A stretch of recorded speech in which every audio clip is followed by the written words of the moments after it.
This is exactly what Dr. Lisa Littman's parental report survey showed, that a lot of kids were coming out in peer clusters, and there was another friend who previously identified as trans before the child in question came out.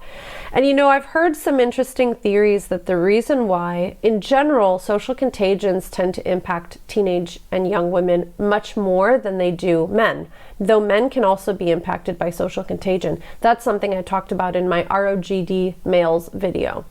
But I think one of the theories I've heard that's really interesting to me is that girls engage in friendships through kind of co-rumination.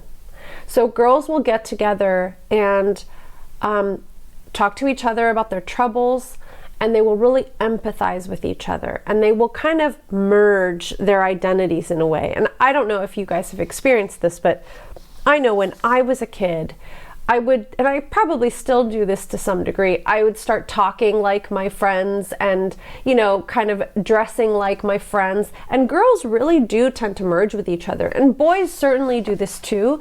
But I think girls talk about their feelings more than boys do, at least in my experience working in a middle school and working in a high school. I think girls talk about their kind of personal, relational experiences maybe more than boys. So it's possible that ROGD impacts girls disproportionately because girls have this tendency, even if it's online, to connect with someone else and really try to empathize with their experience. And the more we empathize with someone else's experience, we might see ourselves in them, and then we might have this kind of reciprocal process of like trying to understand them, but then also recognizing things in ourselves that relate. And that's kind of when you combine that with the concept creep of what gender dysphoria is, it can encompass a very broad range of things. And so I think it was interesting just to reflect on that, because that's possibly one of the reasons that young women are more impacted by ROGD.